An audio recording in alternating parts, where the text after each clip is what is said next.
இங்க அழகு மலரு ஃபோன் பண்ணிக்கிட்டே இருக்கிறாங்க நம்ம பாக்கியராஜுக்கு. "சீக்கிரம் வாங்க, என்ன கூட்டிட்டு போங்க. சீக்கிரம் வாங்க. நான் ஆசையா இருக்கேன், காத்துக்கிட்டு இருக்கேன்" அப்படின்னு இங்க ஆவலோட இருக்கிறாங்க. ஆனா அந்த மணாளன் என்ன மனநிலையில இருக்கான்னு தெரியாம இங்க மங்கை சந்தோஷத்துல இருக்காங்க. அவரு பாவங்க பாக்கியராஜ் இங்க இவங்க சுரேஷ் கல்யாணத்துக்காக வாங்கின கடன் தாங்க. அந்த கடன் அடைக்கல. அதுவும் வட்டி கட்டலைங்கிறக்காண்டி வண்டி தூக்கிட்டு போயிடுறாங்க. வண்டி இல்லாம எப்படி பொண்டாட்டிய கொண்டு போறதுன்னு சொல்லிட்டு ஒரே மனக்குழப்பத்திலயும் கவலையிலயும் நடந்து வந்துட்டு இருக்காங்க. அப்படியே பார்த்தீங்கன்னா கரெக்ட்டா ஒண்ணு வந்து வண்டி கிராஸ் ஆகி மோத போகுது. படார்ன்னு வந்துட்டு நம்ம தம்பிக்காரு தூக்கிர்றாரு, காப்பாத்திர்றாரு. "அண்ணே என்னண்ணே? ஏண்ணே?" "சுரேஷு நீயா?" அப்படின்னு ஒரு மாரியா படபடப்பாகுது. "ஏண்ணே பார்த்து வரமாட்டியா? என்னண்ணே?" "இல்லப்பா, ஒண்ணும் இல்லையா." "ஏன் நடந்து வரீங்க? வண்டி எங்க?" அப்படின்னு கேட்குறாங்க. "வண்டி அது வந்து ஒண்ணும் இல்ல சுரேஷ் விடு" அப்படின்னு போயிட்டே இருக்காங்க. "அண்ணே, அண்ணே, அண்ணே நில்லுண்ணே, என்னண்ணே? என்ன? அண்ணிய கூட்டிட்டு எங்கேயும் போகலையா? இன்னைக்கு அண்ணிக்கு பொறந்த நாளுல்ல" அப்படின்னு சொல்ல, "இல்லப்பா எனக்கு மனசு சரியில்லப்பா." "என்னண்ணே சொல்லுண்ணே" அப்படின்னு சொல்ல கடைசியா சொல்லிடுறாரு வண்டி விஷயம் போன விஷயத்த பத்தி. அப்படியே ஆடி போறாங்க. ஓ வட்டி குடுக்கலைங்கிறக்காண்டி வண்டி தூக்கிட்டு போவாங்களா? அந்த அளவுக்கு அவனுக்கு ஆயிருச்சா? இருக்கட்டும் இன்னைக்கு நான் போய் வச்சுக்கிறேன் கச்சேரி அப்படிங்கிற. இல்லப்பா சுரேஷு அது வட்டி குடுக்கறது என்னோட கடமை தானே. நான் குடுத்தானே ஆகணும். அதனால நான் சம்பளம் வாங்குனேன்னு குடுத்துட்டு நான் மீட்டுக்கிறேன் அப்படிங்கிறாங்க. அண்ணே ஏண்ணே? இல்லப்பா நான் 2 மாசமா கட்டல. கல்யாணத்துல அங்க இங்கேன்னு ரொம்ப கடன் வாங்கியிருந்தேனா, அதுக்கே அடைச்சுட்டேன் அப்படிங்கையில ஒரு மாதிரி ஆகுறாரு. அப்போ என் கடனுக்கு வாங்கின கடனாண்ணே அப்படிங்கிறாங்க. அட விட்றா தம்பி, நான் அண்ணன், அப்பா மாரி. நீ விடு அப்படி சொல்லி நடக்க, சரி நீங்க இப்ப எங்க போறீங்க? எங்க போறதுன்னே தெரியல. மலர உன் அண்ணிய கூட்டிட்டு போறதா சொல்லியிருந்தேன். அவளும் அங்க ரெடியா இருக்கிறா. இங்க பாரு கால் மேல கால் வந்துகிட்டே இருக்கு. ஐயோ! பாவமே ஏண்ணே? வண்டி இல்லையேப்பா நான் எப்படி போவேன்? நான் எங்கிட்டோ போறேன் அப்படின்னு சொல்ல, அண்ணே வண்டி இல்லன்னு யாருண்ணே சொன்னா? யார் சொன்னா? இந்தா என் வண்டிய கூட்டிட்டு போயிட்டு அண்ணிய கூட்டிட்டு போய் நல்லா என்ஜாய் பண்ணிட்டு வாண்ணே. தம்பி வேணாம்யா அண்ணே. இல்லப்பா ஏன் உன் வண்டி? என் வண்டி எங்கன்னு கேட்பாங்களே. அது ரிப்பேருன்னு சொல்லி கடையில குடுத்துருக்கேன்னு சொல்லிக்க. நான் இடையில என்னை பார்த்தேன். தம்பிக்காரன் அண்ணன் போணும், அண்ணிய கூட்டி போன்னு சொல்லி குடுத்தான்னு எப்படியோ சொல்லுனே. சொல்லவா முடியாது? அப்படின்னு சுரேஷ் சொல்றத சரின்னு சொல்லிக்கிட்டு வண்டிய எடுத்துட்டு வராரு. இங்க டீடீன்னு அலாரம் குடுக்க அப்படியே ஓடி வராங்க. அப்பன்னு ஆத்தாவும் பார்க்க, பாத்துடி அம்மா பாத்து. என் புள்ளைய கூட்டிட்டு போறேன். பத்திரமா போயிட்டு வா." "ஐயோ! அத்தை கோயிலுக்கு தானே போறாங்க" அப்படின்னு மதி சொல்ல, "ஏய் நாங்க உன்ட்ட சொல்லலடி. நீ வராத. நான் மலர்கிட்ட தான் சொன்னேன்." அப்படி சொல்ல மலர் இருந்துட்டு, "சரிங்க அத்த நாங்க பத்திரமா போயிட்டு வரோம்." அப்படின்னு கிளம்பி போறாங்க. வெளியில வந்தா பாக்கியராஜ் வண்டிய பார்க்குறாங்களா, "ஏங்க என்ன? வா வா மலரு உட்காரு. வண்டியில உட்காரு போவோம்." "வண்டியில உட்கார்றது இருக்கட்டும். என்ன வண்டி? சுரேஷ் வண்டியா இருக்கு. உங்க வண்டி எங்க?" அப்படியே மதியும் பார்க்குது. "ஓ! இது சுரேஷ் வண்டியோ?" அப்படின்ட்டு பார்க்க, அது வந்து அவருக்கு டக்குன்னு ஞாபகம் வரல. அப்படியே யோசிக்க, "என்னங்க? ஆ இப்பதாம்மா ஞாபகம் வருது. வண்டி ரிப்பேர் ஆயிடுச்சும்மா. வண்டி ஸ்டார்ட்டே ஆகல. அதனால அந்த நேரம் சுரேஷ் வந்தானா, வண்டிய கொண்டு போய் வேலைக்கு விட்டுட்டு, இப்ப என்ட்ட இந்த வண்டிய குடுத்து அண்ணிய கூட்டி போங்கன்னு சொன்னான். பரவாயில்லையே! சுரேஷுக்கு இந்த அளவுக்குலாம் நல்ல மனசு வந்திருக்கும் போல இருக்கே! அப்படின்ட்டு மதிய பார்த்து, எப்படி?" அப்படின்னு சொல்ல, "ஐயோ! விடுங்கக்கா. உங்க கொழுந்தனார் புராணம் பாட வேணாம். சரி, அக்கா நல்லா என்ஜாய் பண்ணிட்டு வாங்க. ஏண்டி கோயிலுக்கு போறதுக்கு அது என்ன என்ஜாய்?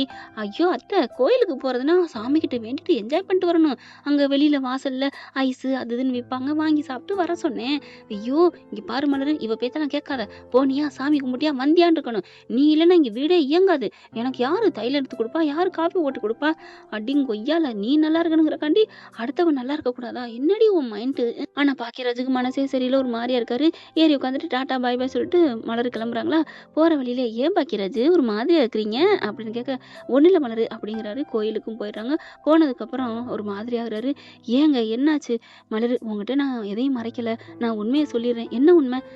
இந்த உண்மைதான்" அப்படின்னு வண்டி போன கதைய சொல்ல, "போச்சா வண்டியும் போச்சா? ஏங்க என்ட்ட சொல்ல வேண்டியதானே?" "ஏய் அதான் சொல்லிட்டேல்ல. அப்புறம் ஏன் ஏங்க போங்க?" "சரி சொல்லிட்டீங்க. இப்ப வண்டி எப்படி?" சம்பளம் வந்ததுக்கப்புறம் தான். அப்புறம் எப்படி வேலைக்கு போவீங்க?" "ஏதாவது ஆட்டோல தான் போகணும். இல்லைன்னா தம்பி அவன் ஜீப்ல தான் போவான். இப்ப குடுத்துருக்கான். இருந்தாலும்" அப்படிங்கல. "சரி விடுங்க. ஐயோ! எனக்கு பிறந்த நாளே மூடே போச்சு. நம்ம வீட்டுக்கு போவோம் வாங்க." "இல்ல மலரு, நீ நானும் சந்தோஷமா இருக்கணும்னு தான் தம்பி இந்த மாரி அனுப்பியிருக்கான். நம்ம டக்குன்னு திரும்பி போனா அவன் ஒரு மாரி ஆவான். விடு காச கட்டேன் வண்டி வரும். உன் பிறந்தநாள் அப்ப இப்ப 1 வருஷம் கழிச்சா இனி திரும்ப வரும். இப்ப அத விடக்கூடாது வா" அப்படின்னு சொல்லிட்டு சாமிய கும்பிடுறாங்களா.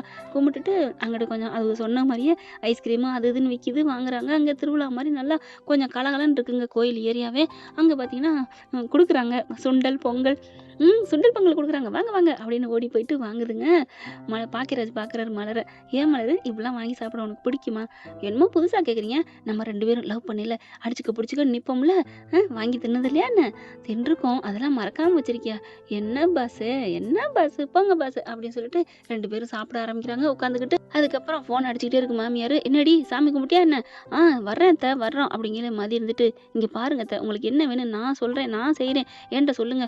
பாவம் அக்கா கொஞ்சம் கொஞ்சம் என்ஜாய் பண்ணிட்டு வரட்டுமே. எல்லாம் உன் வேலை தானா? நீ தான் அவளை அனுப்பி விட்ருக்கியா கீ கொடுத்து? அப்படிலாம் இல்லத்த அப்படிங்கல. என்ன பண்ணுறாங்க, அக்கா நீங்கள் மெதுவாக வாங்கக்கா அப்படின்னு சொல்லிட்டு ஃபோனில் பண்ணி சொல்லி விட்டுருது. ஐயோ இவ வேற எங்க மதிய பாருங்கங்க. பாக்கியராஜுக்கு மைண்டு பூரா அந்த வட்டி கடன்ல இருக்கிறதுனால, என்ன மலர் சொன்ன? ஐயோ நீங்கள் அந்த இதில் இருந்துட்டீங்களா, விடுங்க பாஸ் பார்த்துக்கலாம் அப்படின்னு சொல்லிட்டு கொஞ்சம் அங்கங்கன்னு சுற்றி பார்க்குறாங்க. இங்கே பார்த்தா செம காண்டில் இருந்துட்டு இருக்குது மாமியாக்காரி. வரட்டும் அவளை வச்சுக்கிறேன் அப்படின்னு சொல்லிட்டு அதுக்கடையில் இங்கே சுரேஷ் என்ன பண்ணுறாங்க, சும்மா இருக்கலங்க, நேராக அந்த ஃபைனான்ஸ் கரண்ட்டை போகிறாங்க. ஏன்னா அண்ணன் சொல்லிட்டார் இல்லையா, போன கேட வாங்க சார் அப்படின்னு சொல்லிட்டு வைக்க, என்ன சார் என்ன நினச்சிட்டு இருக்கீங்க? என்ன என்ன அப்படிங்கல. என்ன போலீஸ்காரன்ட்டு வட்டிக்கு விட்டதை பற்றி நீங்கள் ரூல்ஸ் பண்ணி தூக்கிட்டு போவீங்களா வண்டியை? சார் அதெல்லாம் நியாயம் இல்லை சார். அவருக்கு உங்கள் அண்ணன் காசு கொடுக்கணும், கொடுக்கல, நான் தூக்கிட்டு வந்துட்டேன். ஏங்க அசல் 5-6 மாதம் கொடுக்கலன்னா சரிங்களா, அவர் வட்டி கட்டிக்கிட்டு தானே இருக்காரு அப்படி சொல்ல. முடியாதுங்க, வட்டி கொடுத்தா தான் நான் வண்டி தருவேன் அப்படின்னு சொல்ல. அப்படின்னு சொல்லி பார்க்க, என்ன போலீஸ்னா அதிகாரம் பண்ணுவீங்களா? அதெல்லாம் எங்ககிட்டே 1000 போலீஸ் இருக்குது, என்ன வேணா பண்ணிக்கோங்க அப்படின்னு சொன்னோன்னே, சரி இவங்கிட்ட வேறு வேலை இல்லை பேச முடியாது அப்படின்ட்டு வட்டி எவ்வளோன்னு கேட்குறாங்க. வட்டியை சொன்னதுக்கப்புறம் அந்த அமௌண்ட்டை இவரே கொடுக்குறாரு. கொடுத்ததுக்கப்புறம் இங்கே பாருங்கள், இனிமேல் வண்டி மேலே கை வைக்கிற வேலை வச்சுக்க கூடாது. ஏன் சார் நாங்கள் கை வைக்க போகிறோம்? வாங்கையில் கூலை கும்பிடு போட்டு வாங்குறாங்க. அப்புறம் கேட்டோம்னா ஐயோ என்கிட்ட இல்லை அப்படின்னு. இவராது பரவாயில்ல கெஞ்சி கேட்டார். ஒன்று முடிஞ்சதை பார்த்துக்கோ, தர முடியாது போலீஸ்கிட்ட போய்க்க, நான் அவங்கக்கிட்ட ஃபேஸ் பண்ணிக்கிறேன் அப்படிலாம் சொல்கிறாங்க. இந்த ஃபைனான்ஸை கொடுத்து பொழப்பு பார்க்குறது இருக்கே, அப்பப்பா நித்தியம் புலி வாய்கிட்ட போய் நின்று வர்ற மாதிரி இருக்குது தெரியுமா? சரி சரி நீங்கள் எப்படிப்பட்டவங்கன்னு எங்களுக்கு தெரியும், என்கிட்டலாம் ஒன்றும் சொல்ல தேவையில்லை, வண்டி சாவியை கொடுங்க அப்படின்னு வண்டி சாவி வாங்கிட்டு அப்படி ஒரு முறைச்சிட்டு சுரேஷ் கிளம்புறாரு. போலீஸ்னா நாங்கள் பயந்துருவோமா என்ன அப்படின்னு இவர் நினச்சிக்க, ஐயோ இந்த ஃபைனான்ஸுக்கார தொல்லை தாங்க முடியல, எப்படியோ கொடுக்குறப்ப கொடுத்துட்றாங்க, அதுக்கப்புறம் இப்படி பண்ணுறாங்களே அப்படின்னு சுரேஷும் வர்றாங்க. இங்கே 2 பேரும் ஊரெல்லாம் நல்லா பார்த்துட்டு வீட்டுக்கு வராங்க. வண்டியை வந்து நிற்க கரெக்டாக பார்த்தீங்கன்னா மாமியாக்காரி எள்ளும் கொள்ளும் வெடிக்குது.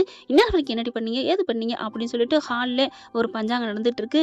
இல்லத்த அது வந்துத்த போய்த்த அப்படின்னு சொல்லிட்டு இருக்கையில இங்கே வந்துடுறாரு சுரேஷும். வண்டியோட வந்து நிற்க, ஏய் சுரேஷ் வந்துட்டான் அப்படின்னு சொல்லிட்டு பார்க்குறாங்களா. சுரேஷ் என்ன பாக்கியராஜ் வண்டியோட வர்ற அப்படிங்கல. அப்போ தான் பார்த்துட்டு இருக்கையில, என்னடா என்ன நடக்குது, வண்டி ரிப்பேர் பார்த்துட்டியா?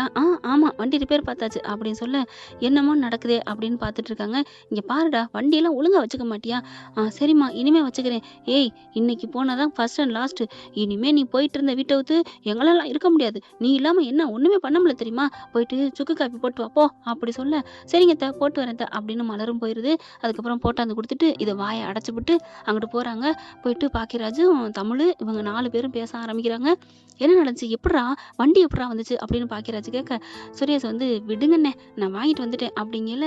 மதி பார்க்குது, ஏன் அவர் வண்டி உங்களுக்கு தன்னால் கொடுக்கலையா, வண்டி எப்படி வந்துச்சுன்னு கேட்குறீங்க, ரிப்பேருக்கு தானே கொடுத்துருந்தீங்க. ஐயோ மதி அப்படிலாம் இல்லைம்மா அப்படின்னு சொல்லிட்டு கதையை சொல்கிறாங்க. என் வண்டி வட்டி கொடுக்கலன்னு சொல்லிட்டு பிடிச்சிட்டு போயிட்டாங்க, அதனால தான் சுரேஷ் வந்து வண்டியை கொடுத்து அண்ணியும் நீங்கள் நல்லா இருக்கணும்னு அனுப்பி வச்சான் அப்படிங்கிறாங்களா. அப்புறம் எப்படிரா ஃபைனான்ஸ்காரன்ட்டு வந்து நீ வாங்கிட்டு வந்த, போலீஸ் அட்ரஸை பார்த்தோன்னே பயந்து கொடுத்துட்டானா? ஐயோ அண்ணே அப்படிலாம் இல்லை, நீ கொடுக்க வேண்டிய காசு எவ்வளோன்னு கேட்டேன், கேட்டதை கொடுத்துட்டேன். அப்படியே பார்க்குறாங்க, டே சுரேஷ் அப்படின்னு கட்டி பிடிச்சிக்கிறாரா. அண்ணே விடுண்ணே இதில் என்னென்ன இருக்குது, என் கல்யாணத்துக்காக தான் நீ வாங்கியிருக்க, நான் இது கூட செய்ய மாட்டேனா, நீ இனிமேல் கவலைப்படாத, அந்த அசலும் நான் மாதம் மாதம் கொடுக்குறேனே. இல்லை வேணாம் சுரேஷ், நீ எனக்கு புள்ள மாறிடா, உனக்கு செஞ்சதை நான் சொல்லி காமிப்பேனா, விடு. ஐயோ அண்ணே உங்ககிட்ட இருந்தால் பரவாயில்லண்ணே, இல்லைன்னா சரி இல்லைன்னாலும் பரவாயில்ல, எப்பப்பெல்லாம் உனக்கு தேவைப்படுதோ இந்த மாதிரி மிதமிஞ்சி கடை வரும்போது என்கிட்ட கேளுண்ணே, நான் எதுக்குன்னு இருக்கேன் அப்படி சொல்ல. தம்பி அப்படின்னு கட்டி பிடிச்சிக்கிறாங்க. மதியம் மலரும் கேட்டு கண்ணு கலங்குறாங்க. பரவாயில்லையே போலீஸ்காருக்கு இவ்வளோ புத்தி இருக்கா. அப்போ மலர் பார்க்குது, பார்த்தில்ல என் குழந்தனை. ஐயோ அக்கா விடுங்கக்கா போதுங்கக்கா, புராணம் ஆரம்பிச்சிடாதீங்கக்கா. இதை எல்லாத்தையும் ஒட்டு கேட்குதுங்க கிளவி குந்தாணி, இதுங்க தள்ளி தான் வந்து பேசுதுங்க. ஆனாலும் கேட்டுட்டு, டே சுரேஷ் என்னடா நடக்குதுங்க, அப்போ அவன் வண்டி ரிப்பேராக போய் நீ பார்த்து கொண்டார்லையா, அவங்க கடைங்காரங்க பிடிச்சிட்டு நீ வாங்கிட்டு வந்தியா, உனக்கு எதுக்குடா தேவையாடாது, நீ ஏன்டா காசை போட்டு வாங்கிட்டு வர. அம்மா என்னம்மா அப்படின்னு பாக்கியராஜன் கேட்க, சுரேஷும் செம்ம காண்டாடுறாரு. அம்மா நான் கொடுக்காம அவர் அண்ணன் கஷ்டப்படையில நான் கொடுக்க வேணாமா, அதுவும் இல்லாமல் என் கல்யாணத்துக்காக வாங்கின கடன் தானம்மா. டேய் அதெல்லாம் அவன் பார்த்துப்பான்டா. உன்னை யாரா குடுக்க சொன்னது? அப்படின்னு கத்த, அம்மா இந்த மாரி என்ன சுயநலமா இருக்க வைக்காதீங்க. இனிமே என்ட்டலாம் பேசாதீங்க. பாக்கியராஜ் அண்ணன் மாரி நான் பொறுத்துலாம் போமாட்டேன். தப்புன்னா தப்புன்னு சொல்லியே தான் தீருவேன். அட பாவி! உன்ன மாத்திட்டாளா அவ? அம்மா இப்பவும் நீங்க அவளத்தான் சொல்லுவீங்களா? அவளுக்கு இதுக்கு எந்த சம்மந்தம் இல்லம்மா. நானா என் அறிவ கொண்டு பேசுறேன். ஏன் எனக்குன்னு ஒரு புத்தி இல்லையா? என்ன நினைச்சிட்டு இருக்கீங்க? அப்படின்னு சொல்லிட்டு செம்ம குடுத்து காட்டுறாரு. இனிமே அவ்வளவுதான்.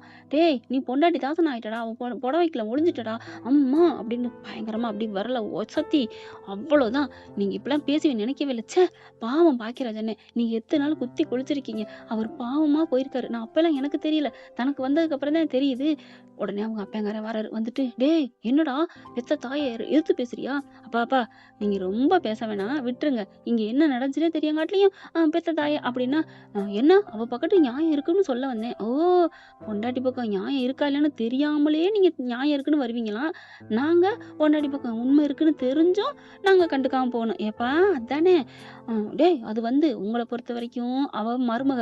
ஆனா எங்கள பொறுத்தவரைக்கும் அவ பொண்டாட்டி. நீங்க பொண்டாட்டி. உங்க பொண்டாட்டிக்கு எப்படி மதிப்பு குடுக்குறீங்களோ, அதே மாரி எங்க பொண்டாட்டிக்கு நாங்க மதிப்பு குடுக்கணும். அப்படின்னு சொல்லிட்டு, மதி நீ உள்ள போ. நீங்க போங்க அப்படின்னு சொல்லிட்டு, அண்ணே நீ கவலைய விடுண்ணே நான் இருக்கேன் அப்படின்ட்டு போக, என்னங்க வந்த கொஞ்ச நாள்லயே 2 ஆக்கிட்டாளே இந்த மதி. இவ நம்ம வீட்டுக்கு நல்லவதா கெட்டதா ஒண்ணும் புரியலையே அப்படின்னு புலம்ப, போன சுரேஷ் வந்து என் பொண்டாட்டிய பொறுத்தவரைக்கும் இந்த வீட்டுக்கு வந்தது நல்லதுதான். நல்லவ தான். அவ ஒண்ணும் ரொம்ப கெட்டவலாம் இல்ல. ரொம்ப என்ன கெட்டவளே இல்லதான். போதுமா? நீங்க மனச மட்டும் சுத்தமா வச்சுக்கோங்க அப்படின்னு கிளம்பி கெத்தா போக, அப்படியே வச்சக்கண்ணு வாங்காம மதி பாக்குது. இவர் வந்து ரெடி ஆயிட்டு வண்டி எடுக்கிறக்காண்டி போறாங்களா, இவங்க கொல்லை பக்கம் இந்த பக்கம் சுத்தி மதி வேகமா ஓடி வராங்க. என்னங்க அப்படின்னு சொல்ல, யாரு அப்படின்னு வண்டியை ஸ்டார்ட் பண்றதுக்கு முன்னாடி திரும்பி பார்க்க மதி வேகமா ஓடி வருது. என்ன அப்படின்னு பார்க்க, ஒன்றும் இல்லை தேங்க்ஸ் அப்படிங்கிறாங்க. தேங்க்ஸா? இல்லை ஒன்றும் இல்லை, இந்தாங்க காஃபி கொண்டு வந்தேன் அப்படின்னு காஃபி கொடுக்க, காஃபி கொடுக்காம போறீங்களே அதுக்கு தான். தேங்க்ஸ் அப்படின்னு சொல்லிட்டு சுரேஷ் வாங்கி அதை குடிக்கிறாரு. அதுக்கப்புறம் குடிச்சிட்டு இருக்கையில, என்னங்க அப்படிங்கிற, என்ன சொல்லு, என்ன சொல்ல வந்த சொல்லு அப்படிங்கல. ஒன்றும் இல்லை, நீங்கள் பண்ண விஷயம் சூப்பருங்க. அக்கா ரொம்ப சந்தோஷப்பட்டாங்க தெரியுமா? அவங்க பிறந்த நாளை நீங்கள் நல்லா கொண்டாட வச்சுட்டீங்க. அதுக்கு நீங்கள் வண்டி கொடுத்து உதவுன்னு தான். இப்ப என்ன அதுக்கு? என் அண்ணனுக்கு தானே குடுத்தேன். இதுல என்ன இருக்கு பெருமை? அத விடுங்க. ஆனா அதுக்கப்புறம் அண்ணன் வண்டியே நீங்க திருப்பியாந்து குடுத்துருக்கீங்கல்ல. அது எவ்ளோ கிரேட்டு. சரி இப்ப என்ன? என் அண்ணன் வண்டி தானே. இதுக்கு போய் என்ன? அத விட உங்க அம்மாவே ஏத்து பேசுனீங்கல்ல. ஹலோ மேடம், அவங்க தப்பு பண்ணாங்க திட்டுனேன். அதுக்காண்டி நீங்க ரொம்ப குளிர வேணாம். சரி. நீங்க என்ன சொன்னாலும் நான் ஏத்துக்கிறேன். ஆனாலும் ரொம்ப தேங்க்ஸுங்க அப்படிங்கிறாங்க. சரி போதுமா? தேங்க்ஸ் சொல்லியாச்சுல? அப்படிங்கல. சொல்லிட்டேன் அப்படிங்கல டம்ளர வாங்குறாங்களா? இவர் குடுத்துட்டு திரும்ப போயில, என்னங்க அப்படின்னு சொல்ல, என்னம்மா? ஒண்ணே ஒண்ணு என்ன? சல்யூட் உங்களுக்கு ஒண்ணு அடிச்சுக்கிறேன் அப்படின்னு சல்யூட் அடிக்க, அப்படியே வெட்கப்பட்டு சிரிக்கிறாரு. சரி போ அம்மா தாயே அப்படின்னு சொல்லிட்டு கைய தலையில வச்சு, போங்க என் பாக்கியம் அப்படின்னு நெஞ்சில கைய வச்சு, போங்க மேடம் போங்க. அதுக்கு வேற உங்க மாமியாக்காரவங்க வல்லுன்னு விழுந்துருவாங்க அப்படின்னு சொல்லிட்டு வண்டி எடுத்துட்டு போறாரு. போறவரு அப்படியே திரும்பிட்டு பாய் அப்படின்னு சொல்ல, இவங்களும் பாய் அப்படின்னு சொல்றாங்க. கிளம்பி போறாங்க. இவங்க வீட்டுக்குள்ள போயிட்டு வெக்கத்தோட போக, மலர் மேல மோத, மலர் வந்துட்டு என்ன என் மச்சினனோட அப்படின்னு சொல்லல, போங்கக்கா அப்படின்னு சொல்லிட்டு வெக்கமா ஓடுறாங்க. என்ன ஃப்ரெண்ட் இப்படிலாம் போனா நல்லா தானே இருக்கும். பார்க்கலாம் என்ன நடக்க போகுதுன்னு. இந்த வீடியோ உங்களுக்கு பிடிச்சிருந்தா தயவு செய்து லைக் பண்ணுங்க. இன்னும் அப்டேட்ஸ்க்காக சேனலை சப்ஸ்கிரைப் பண்ண மறக்காதீங்க. நம்ம கிட்ட இருக்க எல்லா சேனல்ஸோட லேட்டஸ்ட் வீடியோ அப்டேட்ஸ்க்காக மேல ரைட் சைடுல காட்டுற லிங்கை கிளிக் பண்ணி வாட்ஸ்அப் குரூப்ல ஜாயின் பண்ணுங்க. உங்களிடம் விடைபெறுவது நான் உங்கள் மெஹர்.